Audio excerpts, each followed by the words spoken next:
Good morning mga kapakners. Panibagong araw at syempre panibagong vlog. Today is Friday. September na yan? 26. Ayan na, good morning mga kapakner. Panibagong araw at syempre panibagong vlog tayo. Paliko this tayo walang vlog gawa ng day off. Ayan na yung ating upo. Wow! Good morning mga upo. How are you today?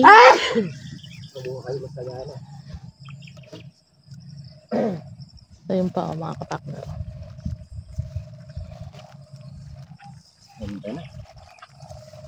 Check. Ayun o. Bana all. Basta kayo makapapunta lang? Di. Kasi, yan o mga kapakner. Ayun. Oo, maganda. Thank you Lord sa blessing. Ayan o. Yan mga kapakner.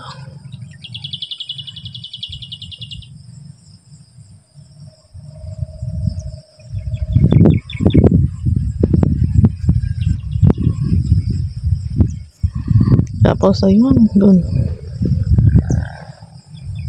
Bilis na lang ng araw.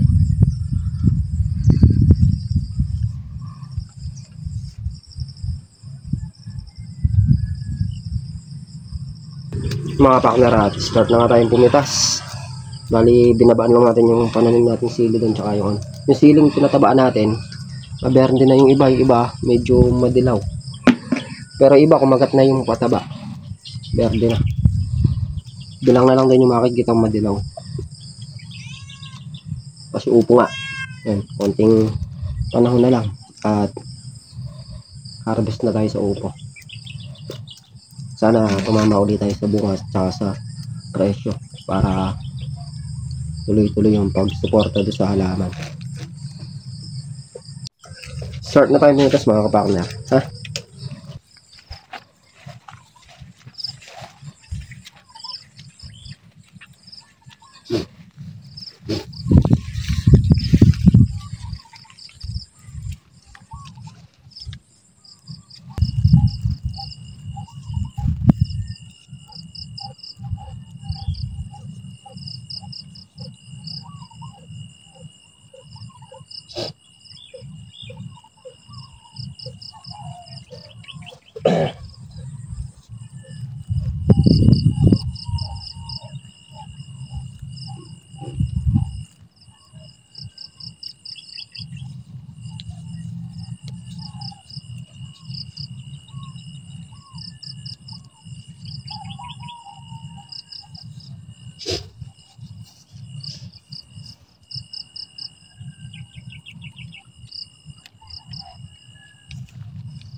Dalgal yung kamay mo.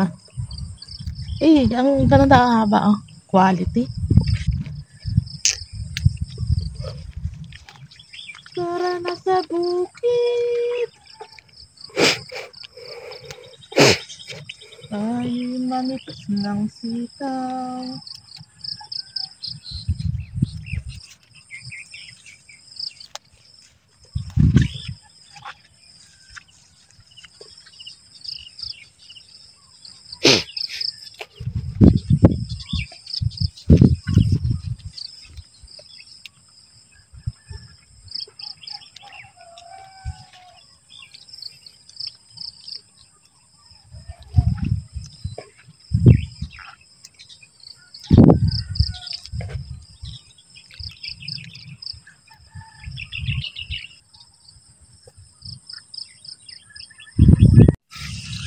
Mga kapakner, bali nakakadalawang dice na kami ni Mrs. Yan, pangatlo na to.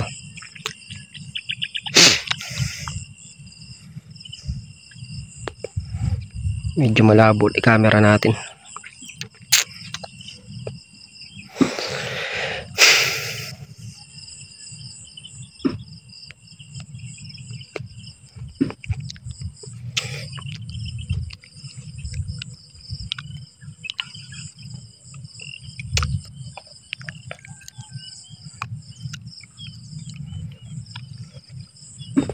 Kaya mga kapakner, tayo aahon muna. Mag-iinit muna tayong tubig para makapagkape.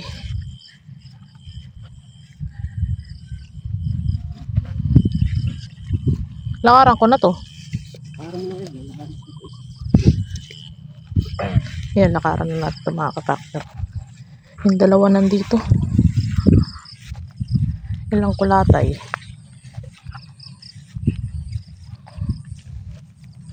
So, lakaran na natin.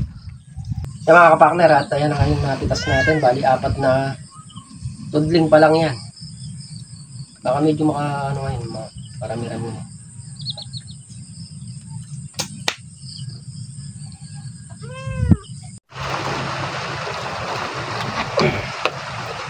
Yung mga kapakner, tinitinor na nga natin itong napitas natin una. Bali, may pitasin pa doon. 6 na dayos. 4 na dayos pa lang ito. Umuulan, kaya 3, 6, 7, 8, 9.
Yung mga kapakner, balik pitas na uli kami ni Miss Kapakner. Nagluto lang para makapitas uli kami. Mga kapakner, start na uli tayo.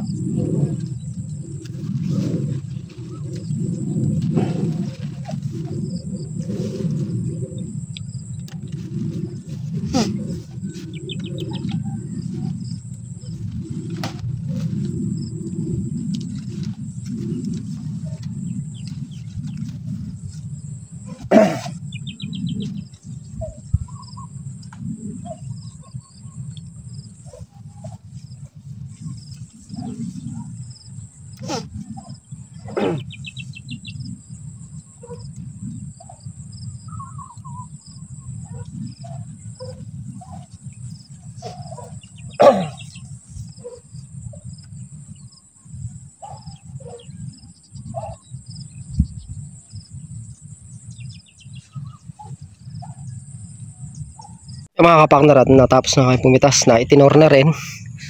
Bali yan, nandito tayo sa may upuan. Mukhang half day lang tayo ngayon gawa ng maulan. Ano, napakadilim. Hintayin na lang namin yung bayar, tapos pamaya-maya sisibat na rin kami. Check lang natin yung sili dito. Yung nandun, na-check na natin kanina. Konti na lang yung madilaw doon. Halos lahat maberde na. Dito, check natin. Yan o, berde na rin yung nandito. Yan doon kailangan talaga masiklat para gumanda. Ipit eh. Yan o. Ipit yung sili kaya yung nandun berde na rin na yan. Yung napatabaan natin. Check natin yung banda doon. Pagka nag-araw, siklat namin lahat yan. Lahat ng halaman namin. Upo, itong sili, yung sitaw. Papasiklat. Para gumanda. Hindi bubulas ng gusto yan kasi nakapitpit. Bugbog sa ulan. Pagka napasiklat yan, biglang ganda yung mga halaman na yan. Naisitaw namin. Kailangan talaga masiklat din. Papalipasin lang namin yung bagyo na yan. Kung natapos yung bagyo na yung mga kapartner, papapasukan namin kay Mamboy para sa ikagaganda ng halaman natin. Gagawin namin para gumanda.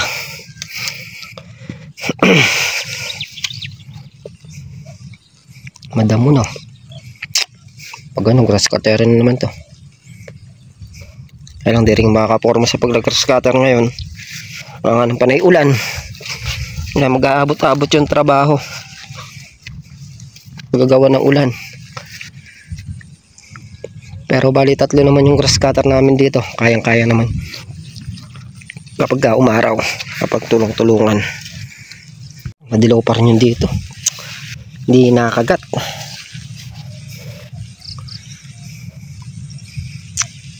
Naulan siguro. Pero iba naman kumagat. Nandun berde, ito dilaw pa rin.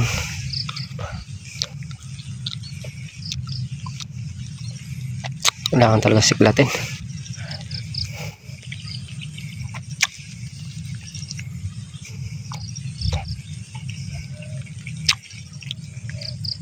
Balik na tayo din mga kapartner, medyo lumalakas yung ulan. Yung sitaw namin ay nakaguhit na. Kitang kita na sa tudling.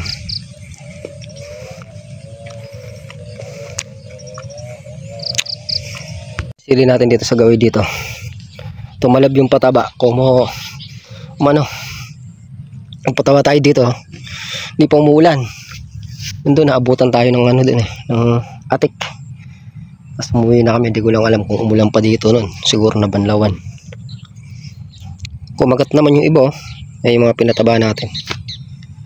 Bukod tanging yun dun lang ang hindi. Tsaka yung ilang puno dito. Pero halos lahat ng pinatabaan natin bumerde na, pati yung nandun sa may dulo doon. Maganda.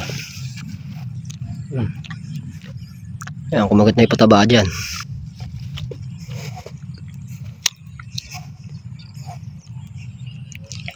Tapos ayan naman yung upo namin, binagnga namin kaninang maga. Marami na rin siyang bunga. Halos naghihintay na lang siya ng siguro mga 1 week. Baka makapitas na yan. Dahil meron ng mga bungang malaki.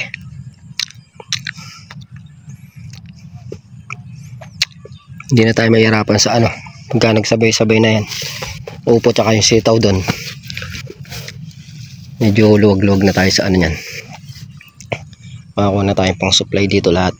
Papaikot na natin yung pera natin dito kabilang balag.